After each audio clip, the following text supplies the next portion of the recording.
Bienvenidos a nuestro canal. Queremos conocer tus opiniones sobre los contenidos. Deja tus comentarios en la parte de abajo. Recuerda suscribirte y activar la campanita para recibir las notificaciones de los próximos videos.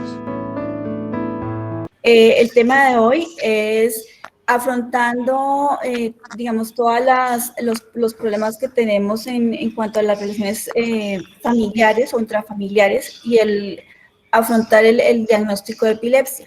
Entonces, la pregunta que tengo para Bárbara, ¿cierto? Para Álvaro, también para Mari Camacho, para Marisa, es cómo aceptaron la epilepsia y cómo la manejaron intrafamiliarmente, o sea, qué problemas tuvieron en el caso con tu hermana, en el caso de Luz Mari y Marisa con tu niña. Entonces, le damos paso a Álvaro, si es tan amable, y ahorita pues la doctora entonces nos contará cómo va a ser, cómo vivimos este proceso y qué podemos hacer para mejorar. Gracias.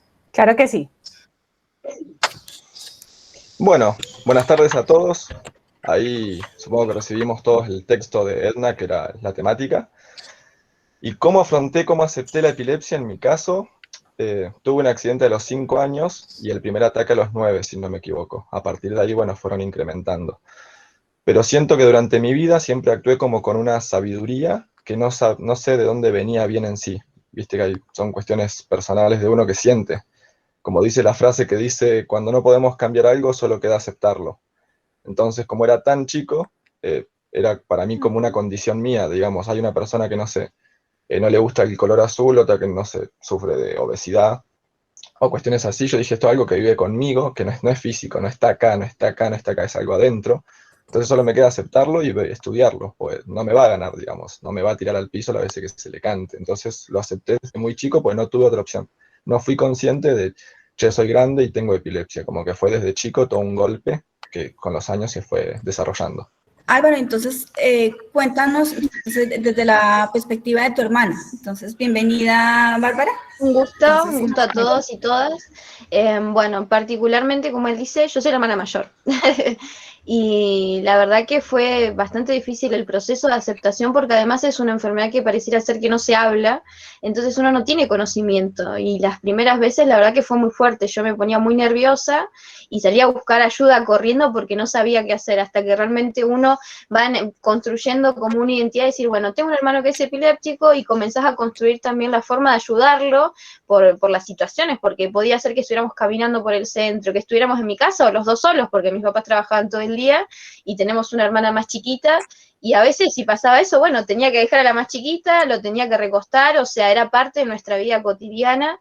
Y también uno de los procesos más difíciles por ahí fue la etapa donde él comenzó a ser más adolescente y que hubo un momento en que tuvo un montón de crisis constantes que no podíamos frenar y que estaban haciendo todo tipo de estudios para ver cómo podían controlar esa situación, y que eso la verdad fue bastante angustiante, ¿no? Porque aparte como hermana mayor, siempre los que sean hermanos mayores saben que uno carga con esa responsabilidad con los más chicos, y fue difícil. Y una vez que encontraron la medicación, tampoco se nos explicó ciertas cosas de la medicación. Él tomaba el Valcote, y me acuerdo que una vez nos equivocamos de la medicación y le dimos de más y nos pusimos muy nerviosos cuando vimos las contraindicaciones. Y a veces pasa que uno no es médico, esa es la verdad, yo soy de historia, o sea, nada que ver, yo vivo a otro mundo. Entonces la verdad que uno se pone muy nervioso y dijimos con mi mamá, no, le dimos de más, ¿viste? ¿Qué le va a pasar?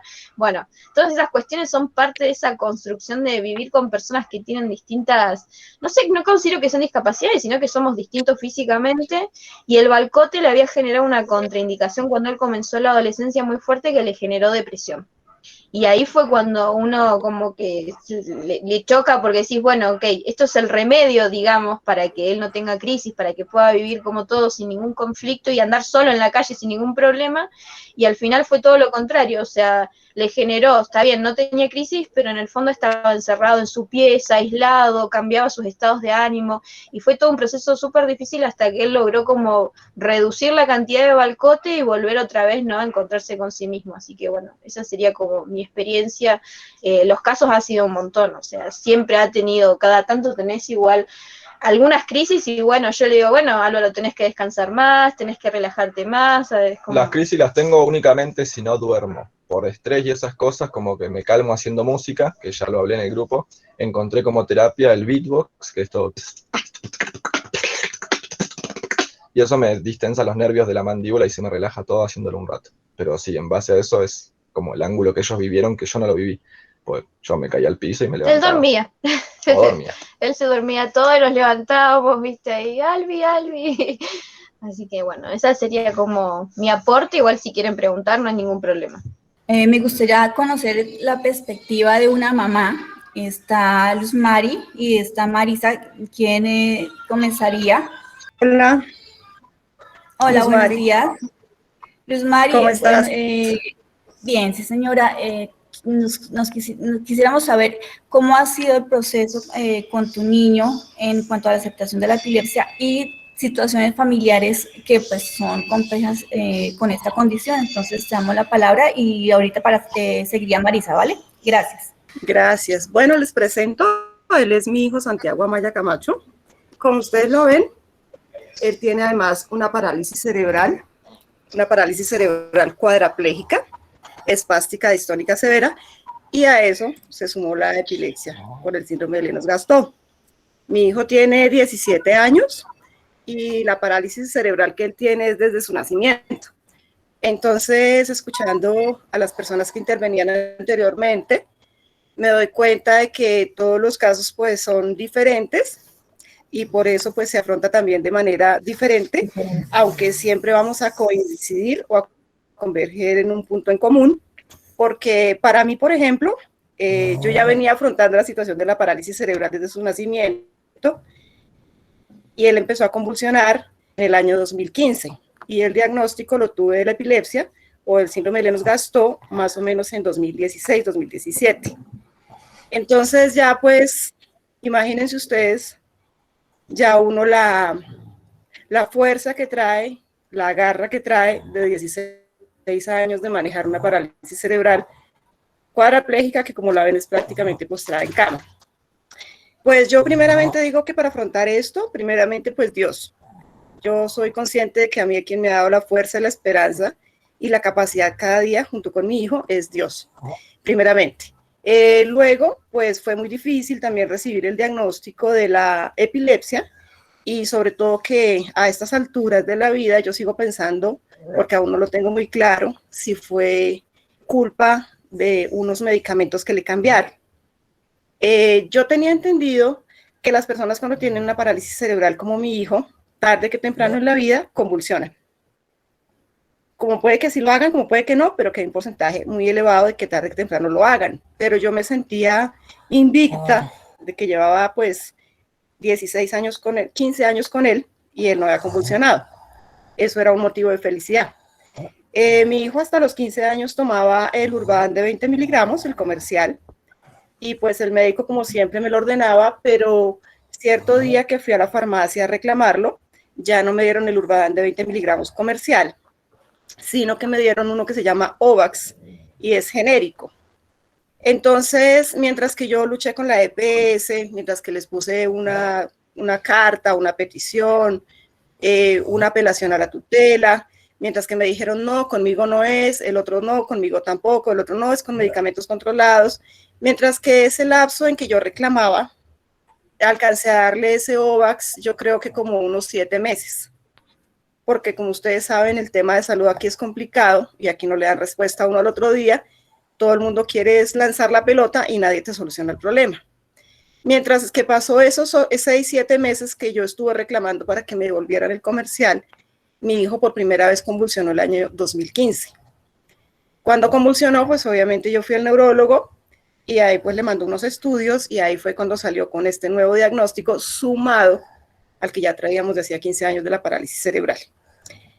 Entonces, en ese momento yo no supe por qué era y más o menos como un año después de que ya él empezó a convulsionar en 2015, un médico me dijo, ay mamá, eso es porque a usted le cambiaron ese medicamento, porque estaba tomando el comercial y pasó al genérico. Ese cambio fue el que le detonó esa epilepsia. Entonces me sentí pues más frustrada porque con semejante lotería que tengo de la parálisis cerebral, ganarme ahora otra lotería tan gigantesca como el síndrome de Lennox-Gastaut, porque alguien dijo, no, hoy no te doy el comercial, sino te doy este genérico. Entonces eso me hizo sentir muy, muy, muy frustrada, porque si yo hubiese sabido eso, desde el primer día en que la farmacia me dispensó Ovax, si yo hubiese sabido que iba a tener esa consecuencia, pues yo no me espero los 6, 7 meses que estuve peleando aquí, peleando allá. Yo hubiese hecho otra clase de demanda, o hubiese pedido el dinero prestado, o hubiese conseguido el dinero, pero hubiese tenido siempre Suburban de 20 miligramos, mientras yo lograba que la farmacia me restableciera el que efectivamente me estaba ordenando el médico tratante. Pero como uno es ignorante y no sabe, se viene a enterar de esas cosas hasta después, cuando ya uno qué puede hacer. Entonces, bueno, pues yo lo que hice fue asumirlo como un reto más, decir, bueno, estamos en la vida y si Dios lo permite es por algo, Él sabrá, no nos va a dar cargas más pesadas de las que no podamos llevar. Entonces, traté de asumirlo de una manera como natural, como cuando uno cumple un año más y uno dice, bueno, listo, un año más. Ahora hay que darle tales medicaciones, entonces se le dan las medicaciones. Solo que tuve la gran fortuna y la dicha de que cuando él me hizo la primera convulsión, a los 8 días, yo tenía la primera cita con la doctora que formula cannabis medicinal. Yo había pedido esa cita hacía 3 meses atrás por el tema de la espasticidad que le genera la parálisis cerebral y que realmente lo más difícil para mí de manejar en él es la espasticidad. Entonces yo tenía esa cita a los 8 días, entonces cuando llegué a la cita le dije, doctora, hace 8 días convulsionó por primera vez. Desde el 2015 entonces la doctora Paola Pineda me formuló el cannabis magistral, fórmula medicinal, y las convulsiones fueron controladas con ese cannabis. Entonces fui y terminé, como dicen aquí en Colombia, matando un pájaro de 2 tiros. Usé el cannabis para la espasticidad, pero a la vez lo empecé a usar para las convulsiones que me acaba de presentar hacía 8 días. Entonces me considero afortunada en ese sentido, porque desde que él toma ese cannabis, mi hijo no vuelve a convulsionar. Si yo dejo de darle ese cannabis, he hecho la experiencia de tratar de probar con otros 2 cannabis distintos y efectivamente él vuelve y convulsiona. Pero si yo le doy ese cannabis que me formularon en 2015, él no convulsiona. Entonces me siento muy afortunada porque pude prácticamente controlar las convulsiones desde casi el primer momento. Y pues nada, seguimos acá, porque mientras estemos vivos, pues seguimos luchando y con toda la actitud positiva del mundo, porque hay que mirar las cosas positivas y hay que mirar siempre las cosas con esperanza y luchar hasta el día en que Dios diga. Finalmente un día nos tenemos que morir, sea de lo que sea, de viejitos, de sanos, de enfermos, de no enfermos, con discapacidad, sin discapacidad. Dios es el dueño de la vida y mientras tanto pues estamos aquí con toda la actitud positiva. Muchas gracias. Gracias, Mari. Muchas gracias por ese testimonio tan lindo y un saludo ya a tu bebé. Pues me gustaría escuchar a Marisa. Hola, ya estoy. Hola. Con la Bueno, Marisa, cuéntanos entonces cómo es el proceso de aceptación de la epilepsia y la segunda pregunta sobre pues, una situación familiar en la cual pues ha sido muy complejo la relación con tu hija o con la familia en general. Y ahorita ya damos paso a la doctora que nos tiene algo preparado. Bueno, listo, gracias, Ermita. A todos los del grupo también, bienvenidos. Soy de la Argentina y bueno, tengo una niña con discapacidad de 17 años, empezó a convulsionar a los 7 meses, como de nada. Y bueno, la verdad que fue muy traumático para mí, primeramente, donde en momentos que no los aceptaba yo, llegó a mis pensamientos de haberme querido quitarle la vida a mi hija, porque estas cosas no, para mí no tenían soluciones, el diagnóstico que me daban los médicos era bastante crítico, y eso fue lo más grande para mí, hasta que pude controlarme, como escuchaba la mamá Luz Mari, me enfoqué mucho a poder recibir la paz que necesitaba y una tranquilidad que solamente la puedo encontrar a través de Dios, en mí y en mi familia. tanto el papá como mis hijos, como mi otro hijo mayor que tenía antes de que Sasha. Pudimos lograr eso, tener esa tranquilidad y a transitar todo este camino de buscar médico, de ver que pudiera dejar de convulsionar Sasha, parar sus convulsiones. Empecé a ver las cosas de otra manera, de ver que no, Sasha no era solamente ella, sino que el transitar de ir a cada lugar donde habían chicos con diferentes discapacidades, con terribles problemas que Sasha, a la par de ello, era minucioso, no era tan notado. Y eso fue lo que me fue dando tranquilidad. Sí, en la familia fue un vuelco muy grande, me sometió a que ellos eh, la veían como una niña con dificultades, una niña enferma, entonces mi situación con ellos fue de no me vengan a visitar, no me vengan a ver, no me vengan a decir pobrecita la nena. Eso en la familia le costó mucho de ellos aceptar de que yo no asumía que mi hija era una pobrecita porque la trataban así, hasta que ellos pudieron comprender de que Saya podía llegar a salir, que no era una diferencia que tenía, sino que hoy por hoy, como se dice, se padece esa enfermedad a distintos pacientes, ¿no es cierto? Pero me encerré en que no dejar que la familia viniera a ver a mi hija hasta no asumir nosotros como padres en la situación en la que estábamos viviendo. Pero al transitar esto de poder volcarme y ver que la situación de Saya no era tan grave como había otros peores, como ustedes mismos están viendo lo que es Luz Mari, ¿no? Entonces como me fue dando una paz, una tranquilidad y sobre todo de Dios. Pero a medida que fue creciendo Sasha, hoy teniendo 17 años, fue empeorando las cosas, los medicamentos no fueron dando resultados hasta que te dieron con el diagnóstico de que tenía una epilepsia refractaria. Más de eso se agregó un quiste aracnoideo de que tuvieron que operarla 2 veces seguidos, casi perdió la vida y tuvieron que trasladar a un lugar distinto de donde nosotros vivíamos, muy lejos, de más de 1000 kilómetros. Y así que bueno, hoy por hoy Saya ha dejado de tener crisis, pero sí está muy medicada, tiene una dieta cetogénica en la cual también la ayuda a estar conectada con la realidad, pero no ha podido bajar ninguna dosis, sino cada vez le van agregando más y más, y va complicándose todo lo que es, no solamente lo neurológico, sino también se le va complicando el resto de su cuerpo, su organismo, su motricidad, pero bueno, a nosotros, a mí como mamá me ayudó mucho en esta pandemia, que también fue algo muy, muy caótico, un shock muy fuerte con mi vida, donde se cerró todo, donde dejaron las terapias para Saya, para ir, para todo. Eh, el poder encontrar estos medios, como hoy estamos acá nosotros, que es Fundación Púrpura, y otros medios que te ayudan, y otra ayuda de médicos, a mí hoy, en esta situación en la que está viviendo el mundo entero, me ha ayudado un montón. Me da la posibilidad de seguir concientizándome y viendo nuevas etapas donde se cierra una, pero tengo que tener la posibilidad de ver cómo puedo ayudar a mi hija en lo que es, en lo personal, habituarme en algo de que sí, bueno, se cerró las rehabilitaciones, pero ¿qué puedo hacer yo? ¿Qué aprendí durante todo este caminar donde yo la llevaba a todas las terapias, cómo podía estimularla yo misma?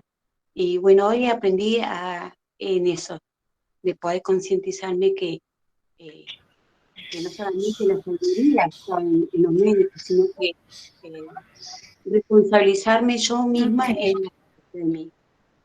Así que gracias a Dios que hoy vamos caminando en eso.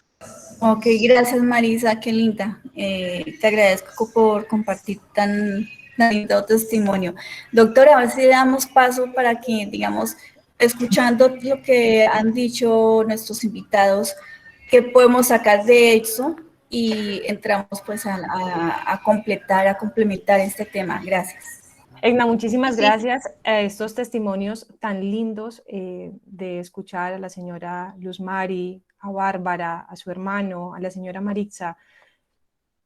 Y sí, realmente el momento del impacto como tal, el momento del diagnóstico, es un momento de preocupación, de incredulidad, un momento de choque en el que se pregunta uno, ¿y qué voy a hacer? ¿Y qué va a pasar? Entonces entra en ese estado primero de negación, como lo decía ahora doña Luz Mari, la señora Maritza, Bárbara, entra en ese estado de negación primero en que, bueno, es el peor momento en este caso, pero luego entramos en un proceso, y eso es como una curva, entramos en ese proceso de aceptar este diagnóstico, de verle ese lado bueno a ese diagnóstico que me acaban de dar. Luego, hacer todo ese proceso de la adherencia al tratamiento, y es normal sentir miedo, sentir preocupación, sentir ansiedad, sentir que en algún momento no voy a poder como tal con esto. Y es que allí entran lo que son los padres. Casualmente, y se comete un error, y es que lo que decía Bárbara ahora es muy cierto, se tilda como tal o se estigmatiza, porque la sociedad hoy en día lo estigmatiza, y es de catalogarlos como enfermos, como discapacitados, como tiene una situación o una discapacidad y por ende no puede hacer su vida normal, a excepción del caso, por lo menos de la señora Luz Mari, de su hijo. Por lo menos las personas que no tienen esa situación, entonces pueden hacer una vida netamente normal, adheriéndose como tal al tratamiento. La recomendación o de pronto las estrategias que les voy a dar hoy es: los padres, siéntense en hablar con sus hijos, vean el lado positivo, hablen de manera positiva acerca como tal del diagnóstico. Crear roles o acuerdos dentro de la familia va a permitir que esa tensión intrafamiliar pues baje un poco. Pongámonos todos de acuerdo, ok, sí se presentan crisis, y esas crisis son impredecibles. Nosotros no podemos predecir cuándo se va a generar una crisis, pero lo que sí podemos hacer es tener en cuenta a ese niño, a ese adolescente, a ese familiar en nuestras decisiones, que él también tenga en cuenta, que se tengan en cuenta para la toma de decisiones. Es decir, lo estamos vinculando y no lo estamos dejando aparte de nuestra familia, de nuestro vínculo familiar. Es muy importante también lo que son las redes de apoyo.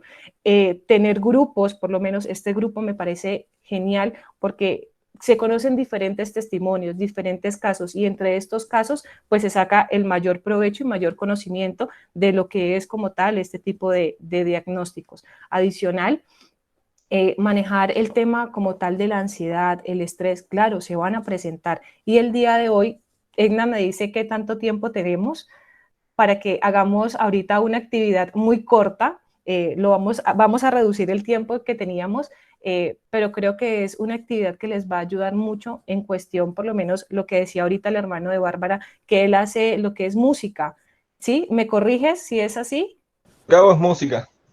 Ok, todo lo que es referente a la música, lo que son, y ahorita lo vamos a hacer, una terapia de visualización, de imaginación, que nos va a permitir reducir un poco lo que es la ansiedad, lo que es el estrés, porque es normal que se presenta esa preocupación, estamos cargados y muchas veces hay tensión porque está la preocupación de los padres, que como padres pues nos preocupamos por nuestros hijos, que nuestros hijos estén bien. Adicional, la tensión y la preocupación que tenemos con respecto a la parte médica, y nuestra atención como niños, como adolescentes en proceso como tal de crecimiento. Entonces, esa acumulación como tal de ese estrés y esa ansiedad, muchas veces lo que nos va a incitar es a que se cree como tal una crisis. Otra cosa que también es muy importante, y es, como lo decía ahora, el apoyo como tal de los padres. Es importante, y eso también lo recalco porque muchas veces se cae en el error, que los padres son hiperprotectores con los hijos. Está bien. Hay que tener en cuenta que esta enfermedad o esta patología cambia la vida como tal de la familia, pero la idea es que se mejore tanto la calidad de vida de este niño, de este adolescente, como la calidad de vida de nosotros. Entonces es proporcionar que ese niño o que ese adolescente pues pueda tomar decisiones, pero también que le demos un poco de libertad, de espacio, sin decir que no hay que hacer, pues tener en cuenta lo que es la supervisión. Antes, al contrario, sí, tenemos que estarlo supervisando, pero adicional tenemos que darle el tiempo para que lo que es su autoestima, lo que es su personalidad, se desarrolle dentro de lo normal.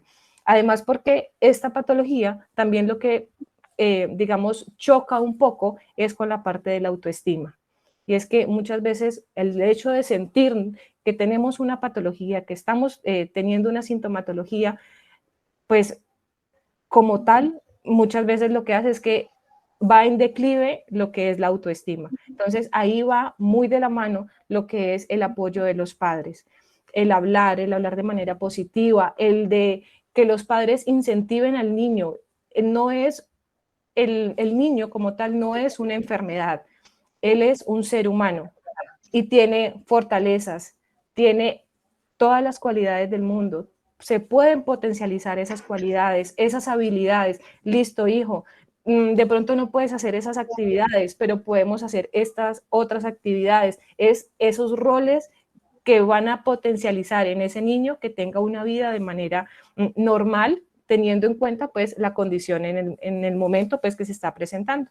Aquí dice, Luz Mari está hablando, Andrea, que viene de Argentina, que está en Argentina, dice, su hijo tiene 5 años con epilepsia y les ha sido difícil pues todo el tema del lenguaje, el diagnóstico es con retardo del desarrollo y pues no saben qué tipo de epilepsia es todavía. Y ya están pues haciendo los estudios. Y Luz Mari habla, aquí dice que olvidó decirles que adicionalmente es madre de cabeza y vive con su hijo. Entonces, aquí pues se ve representada, digamos, una población que es muy difícil, digamos, de poder llevar la situación, porque fuera que tiene la condición también es una mamá que tiene que luchar sola y para sacar adelante al niño. Entonces, eso es algo que reconocerle a las mamás. Marisa dice, aún me cuesta salir de casa con mi hija. Hace tiempo que no puedo viajar. Quería añadir algo con respecto a lo del caso de la señora Luz Mari, y es que la considero muy valiente, el hecho de estar sola y ser una guerrera, porque realmente es una guerrera, el hecho de estar sola con su niño, sacar adelante a su niño, estar cargada de esa esperanza, de esa fe, de esa valentía y poderlo decir y darnos ese testimonio a nosotros el día de hoy, realmente mis respetos. Se lo digo como psicóloga, se lo digo como mujer y se lo digo como ser humano.